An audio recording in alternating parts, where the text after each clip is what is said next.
Puji syukur kehadirat Allah Subhanahu wa Ta'ala yang telah memberikan karunia-Nya kepada kita secara kesehatan sehingga kita dapat bertemu dalam video ini.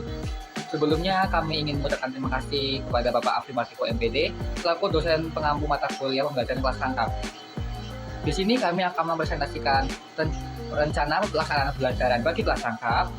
Sebelumnya izin memperkenalkan diri, nama saya Noba Haris selaku moderator dan rekan saya Anandamina Anggara, Ahmad Daroini, Novia Fitriani, Melani Fatul Inayah, Diah Ayu, dan Mega Anta Julia. Baik, materi pertama akan langsung disampaikan kepada rekan saya. Pengertian Rencana Pelaksanaan Pembelajaran RPP. Rencana Pelaksanaan Pembelajaran atau RPP adalah sebuah dokumen yang berisi gambaran atau rencana pembelajaran yang akan dilakukan selama satu kali pertemuan satu semester atau lebih. RPP juga bisa diartikan sebagai pedoman dalam pelaksanaan pembelajaran. RPP ini disusun langsung oleh guru pengampu mata pembelajaran sebelum memulai kegiatan belajar mengajar. Dalam menyusun rencana pelaksanaan pembelajaran ini, guru harus memperhatikan setiap komponen yang penting yang harus terdapat dalam RPP. Tujuan RPP kelas rangkap. Menurut Kunandar 2011 ada dua tujuan penyusunan RPP, yaitu 1. Mempermudah, memperlancar, dan mengingatkan hasil proses belajar mengajar. 2. Menyusun RPP secara profesional, sistematis, dan berdaya guna, maka guru akan mampu melihat, mengamati, menganalisis, dan memprediksi program pembelajaran sebagai kerangka kerja yang logis dan berencana. Baik, selanjutnya itu prinsip RPP kelas rangkap. Yang pertama adalah keserampakan kegiatan pembelajaran. Dalam PKR, guru menghadapi 2 kelas atau lebih pada waktu yang sama. Oleh karena itu, prinsip PKR adalah kegiatan pembelajaran terjadi secara bersamaan atau serempak. Yang kedua itu ada kadar tinggi waktu keaktifan akademik atau WKA. Selama berlangsungnya PKR, semua murid harus secara aktif menghayati pengalaman belajar yang bermakna, baik yang berkaitan dengan kurikulum maupun yang berkaitan dengan tujuan-tujuan yang bersifat jangka panjang, seperti kemampuan berpikir kritis, mandiri, bertanggung jawab, dan bekerja sama. Baik, di sini saya akan menjelaskan tentang prinsip RPP kelas rangkap pada poin ketiga dan keempat. Pada poin ketiga yaitu kontak psikologi guru dan murid yang berkelanjutan. Maksudnya, dalam PKR, guru harus selalu berusaha dengan berbagai cara agar setiap dan semua murid merasa mendapat perhatian dari guru secara terus-menerus. Agar mampu melakukan hal ini, guru harus menguasai berbagai teknik, menghadapi 2 kelas atau lebih pada saat yang sama, kemudian mampu meyakinkan murid bahwa guru selalu berada bersama mereka. Bukanlah hal yang mudah. Tindakan instruksional adalah tindakan yang langsung berkaitan dengan penyampaian isi kurikulum seperti menjelaskan, memberi tugas, dan mengajukan pertanyaan. Kemudian pada poin 4 yaitu dalam pembelajaran kelas rangkap terjadi pemanfaatan sumber secara efisiensi. Maksudnya adalah dalam pembelajaran sumber dapat berupa peralatan atau sarana, nara atau orang, dan waktu. Agar terjadi WAK yang tinggi, semua jenis sumber tersebut harus dimanfaatkan secara efisien. Lingkungan barang-barang bekas dan segala peralatan yang ada di sekolah dapat dimanfaatkan oleh guru PKR, sehingga ketiga prinsip terdahulu dapat dipenuhi.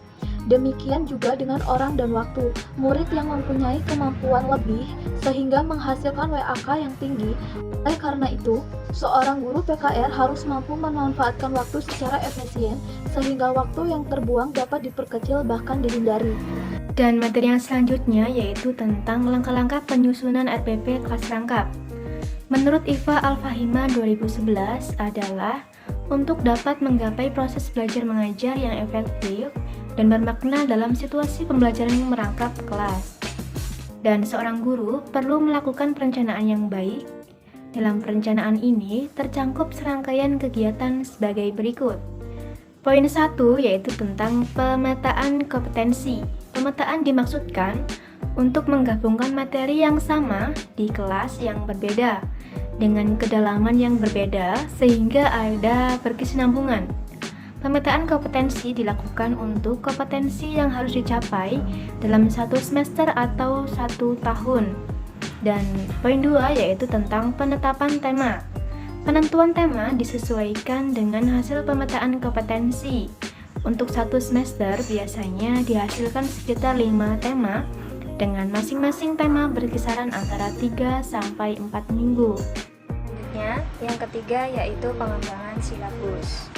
Silabus dibuat untuk 2 kelas atau 3 kelas sekaligus atau sesuai dengan kelas rangkap yang diinginkan. Silabus setidaknya memuat standar kompetensi, potensi dasar, materi pokok atau pembelajaran. Kegiatan pembelajaran, indikator pencapaian kompetensi untuk pembelajaran, indikator pencapaian kompetensi untuk penilaian, alokasi waktu, dan sumber belajar. Yang keempat ada rencana pelaksanaan pembelajaran atau RPP. RPP berisi langkah-langkah pembelajaran secara rinci seperti kegiatan awal, inti, dan penutup, dan merupakan pengembangan dari silabus yang ada. Strategi pengajaran dan pengorganisasian peserta didik juga harus nampak dalam RPP. Kelas rangkap merupakan gabungan dari beberapa peserta didik dengan tingkatan kelas yang berdekatan, misalnya kelas 1 dan 2 atau kelas 4, 5, dan 6. Belajar dengan satu guru di kelas yang sama dan berlangsung selama 1 tahun ajaran penuh. Hal yang perlu mendapat penekanan di sini adalah yang pertama, guru tidak mengajar 2 kelas terpisah secara bergantian dengan program yang berbeda. Yang kedua ada pembelajaran dilakukan secara tematik, namun untuk kompetensi-kompetensi tertentu yang tidak dapat diikat dengan tema tetap diajarkan siswa terpisah. Yang ketiga ada strategi pembelajaran yang dipilih guru dalam kelas rangkap disesuaikan dengan banyaknya jumlah peserta didik dan dengan menggunakan kombinasi berbagai model pembelajaran. Yang keempat ada strategi pembelajaran hendaknya mencerminkan pembelajaran yang berbeda dan pakem. Itu saja yang dapat kami sampaikan. Kurang lebihnya kami mohon maaf. Kami akhiri. Wassalamualaikum warahmatullahi wabarakatuh.